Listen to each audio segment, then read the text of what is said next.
Hey guys, जैसा कि हम सभी लोग जानते हैं प्रोसेसर कितना इंपॉर्टेंट रोल प्ले करता है, चाहे वो स्मार्टफोन हो या फिर कंप्यूटर सिस्टम हो।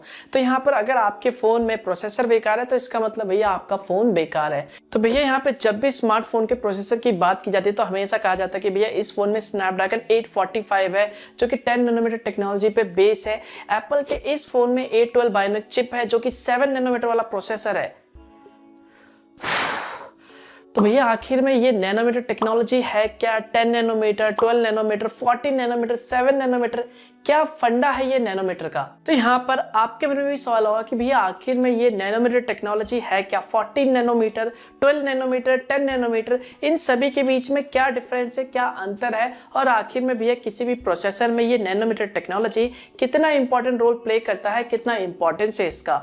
अगर आपके मन में भी ये सारे डाउट्स हैं तो इस वीडियो को लास्ट तक देखना, पूरा देखना, अच्छे से देखना, ध्यान से देखना। आपके सारे डाउट्स क्लियर हो जाएंगे कि भैया आखिर में ये प्रोसेसर क्या होता है और किसी भी प्रोसेसर में ये नैनोमीटर टेक्नोलॉजी कितना इंपॉर्टेंट रोल प्ले करता है, क्या है, इनके बीच में क्या डिफरेंस है, सारे डाउट्स क्लियर हो जाएंगे। तो वीडियो को पूरा देखना, ध्यान से देखना। हेलो गाइस, मेरा नाम है मनोज सारू और टेक्नोलॉजी ज्ञान चैनल में आपका स्वागत है। देखो यार, यहाँ पर आपको ये नैनोमीटर टेक्नोलॉजी क्या होता है ये समझने से पहले आपको ये समझना पड़ेगा कि आखिर में भैया ये मोबाइल में प्रोसेसर क्या होता है, प्रोसेसर का काम क्या होता है, प्रोसेसर के अंदर क्या क्या चीज डला होता है जिससे वो प्रोसेसर काम करता है। उसके बाद ही आपको समझ आएगा कि भैया आखिर में ये नैनोमीटर टेक्नोलॉजी क्या होता है। तो चलिए सबसे पहले हम बात करते हैं कि भैया आखिर में ये प्रोसेसर होता क्या है। अगर सिंपल भाषा में बात करें तो यहाँ पर जैसा कि आपको नाम से ही पता चला है, प्रोसेसर यानी प्रोसेस करना, काम करना। तो यहाँ पर आप अपने फोन में जो भी काम करते हैं, किसी भी ऐप को ओपन करते हो, गेम्स खेलते हो, फोटोज क्लिक करते हो, मूवीज देखते हो, वीडियोस देखते हो,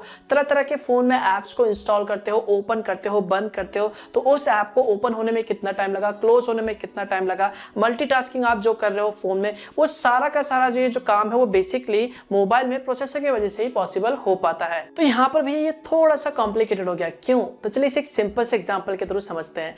यहाँ पर एक एग्जाम्पल लेते हैं हम कार का, ठीक है। तो कार में सबसे जो इंपॉर्टेंट पार्ट होता है वो क्या होता है, हम सभी लोगों को पता है, इंजन। तो इंजन अगर आपकी गाड़ी का अच्छा है, अच्छी क्वालिटी का है, उसमें अच्छी चीजें डली है, उसकी जो बनावट है वो अच्छी चीजें से बनी है, अच्छी कंपनी ने बनाई है, तो डेफिनेटली आपकी जो गाड़ी है वो स्मूथली रन होगी, अच्छी चलेगी, बीच बीच में रुकेगी नहीं। लेकिन भैया अगर आपकी गाड़ी का जो इंजन है वो बेकार क्वालिटी का है, अच्छी तरह से डिजाइन नहीं किया गया है, अच्छी तरह से बनाया नहीं गया है, तो भैया गाड़ी ऑफकोर्स सी बात है बीच बीच में रुकेगी और जल्दी इंजन खराब हो जाएगा। तो भैया यहाँ पर एक तरह से देखा जाए तो गाड़ी का अच्छी तरह से चलना ना चलना ये सारा का सारा डिपेंड करता है गाड़ी के इंजन पे।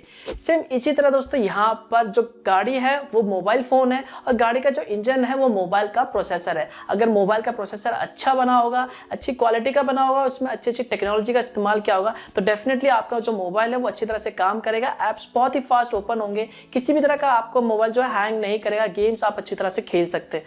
तो यहाँ पर आपको कॉन्सेप्ट समझ आ गया होगा कि भैया आखिर में ये प्रोसेसर क्या होता है। तो भैया यहाँ पे जब भी प्रोसेसर की बात की जाती है तो हमेशा देखा जाता है कि जो प्रोसेसर है वो डुअल कोर का है, क्वाड कोर का है, ऑक्टा कोर का है या फिर डेका कोर का है। तो यहाँ पर आपने सुना भी होगा कि भैया स्नैपड्रैगन का ये वाला प्रोसेसर है, ऑक्टा कोर प्रोसेसर है, क्वाड कोर है, डुअल कोर प्रोसेसर है।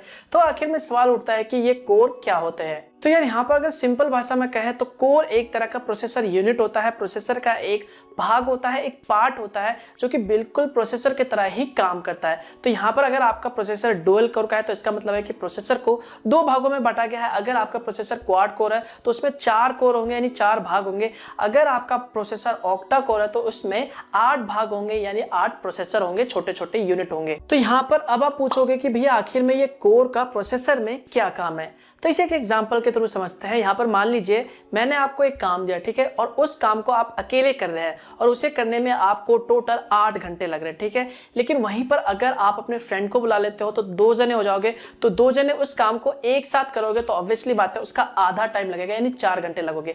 लेकिन वहीं पर अगर आप उस और अपने फ्रेंड को बुला लेते हो, टोटल 8 कर लेते हो यानी 8 कोर कर लेते हो, 8 जने को मिला लेते हो, 8 जनों को अलग अलग कामों में बांट देते हो, तो यहाँ पर डेफिनेटली उस काम को करने में 1 घंटा लगेगा और यहाँ पर उसी 1 घंटे में सभी लोग एक साथ काम कर रहे हैं, यानी मल्टीटास्किंग कर रहे हैं। तो यहाँ पर आपको क्या टाइम बचेगा और जल्दी से आप जो भी काम चाहते हो वो काम आसानी से हो जाएगा और एक जने पे वो काम का जो भार या फिर कह लो लोड है वो नहीं पड़ेगा। सेम इसी तरह दोस्तों यहाँ पर स्मार्टफोन्स के प्रोसेसर में या फिर किसी भी प्रोसेसर में कोर्स होते हैं, तो वहां पर जो काम है वो बांट दिया जाता है अलग अलग कोर्स में, ताकि जो काम है वो जल्दी से हो जाए और फोन पे ज्यादा यानी प्रोसेसर पे ज्यादा लोड ना पड़े। आई होप आपको समझ आ गया होगा कि ये कोर का फंडा क्या है प्रोसेसर के अंदर। तो यहाँ पे दोस्तों जब भी प्रोसेसर की बात की जाती है तो हमेशा कहा जाता है कि ये वाला जो प्रोसेसर है वो 14 नैनोमीटर टेक्नोलॉजी पे बेस है, 12 नैनोमीटर टेक्नोलॉजी पे बेस है, 10 नैनोमीटर टेक्नोलॉजी पे बेस है। यहाँ तक कि एप्पल ने जो अभी अपना एप्पल A12 बायोनिक चिप निकाला था वो 7 नैनोमीटर टेक्नोलॉजी पे बेस था। तो आखिर में यहाँ सवाल उठता है कि ये नैनोमीटर टेक्नोलॉजी क्या है। तो यार देखो, जब भी कोई प्रोसेसर बनाया जाता है तो सबसे पहले उसका आर्किटेक्चर डिजाइन किया जाता है। तो यहाँ पर प्रोसेसर में कई सारे हजारों लाखों करोड़ों ट्रांजिस्टर होते हैं। तो ट्रांजिस्टर के जो गेट का जो लेंथ होता है या फिर कह लो ट्रांजिस्टर का जो साइज होता है वो बेसिकली नैनोमीटर में होता है। तो यहाँ पर 40 नैनोमीटर मतलब जो गेट का जो लेंथ है या फिर ट्रांजिस्टर का जो साइज है वो 40 नैनोमीटर होता है, 12 मतलब 12 नैनोमीटर या फिर 10 कह लो तो 10 नैनोमीटर। तो यहाँ पर ये जो साइज है नैनोमीटर का वो जितना कम होता है प्रोसेसर उतना पावरफुल, उतना एफिशिएंट होता है, पावर कम कंज्यूम करता है और उतना ही बेहतर प्रोसेसर होता है। तो यहाँ पर ये जो दीवार है जितनी पतली होगी, जितने धीरे धीरे कम होते जाएगा प्रोसेसर उतना ही पावरफुल होता जाएगा, उतना ही एनर्जी एफिशिएंट होता जाएगा। तो यहाँ पर जैसे कि आप सभी लोग जानते हैं स्नैपड्रैगन 845 ये बेसिकली 10 नैनोमीटर टेक्नोलॉजी पे बेस है। तो ये कितना पावरफुल है। वहीं पे एप्पल ने अपना एक A12 बायोनिक चिप निकाला है जो कि 7 नैनोमीटर टेक्नोलॉजी पे बेस है। अब आप सोचो कि भैया ये प्रोसेसर एप्पल का कितना पावरफुल होगा। तो आई होप दोस्तों अब आपको समझ आ गया होगा कि ये नैनोमीटर टेक्नोलॉजी क्या है। किसी भी प्रोसेसर में ये 12 नैनोमीटर, 10 नैनोमीटर, 7 नैनोमीटर टेक्नोलॉजी ये सब क्या है, इन सभी के बीच में क्या डिफरेंस है। आई होप आपको सारा कॉन्सेप्ट अच्छे से समझ आ गया होगा। तो वीडियो को लाइक करे बगैर मत जाना। तो बस यार इस वीडियो के लिए बस इतना ही। वीडियो अच्छा लगे तो लाइक जरूर कर देना, कमेंट करके बताना कि आपको ये वीडियो कैसा लगा और हो सके तो इस वीडियो को शेयर कर देना ताकि और लोगों को भी इसके बारे में जानकारी मिल सके। और अगर आपको इस तरह की वीडियो पसंद है तो चैनल को सब्सक्राइब करना मत भूलना और बेल आइकन पे जरूर दबाना ताकि मैं जब भी कोई नया वीडियो अपलोड करूं तो उसकी जानकारी आपको सबसे पहले मिल सके। तो मिलता हूं मैं आपको एक और नए वीडियो के साथ, तब तक के लिए गुड बाय।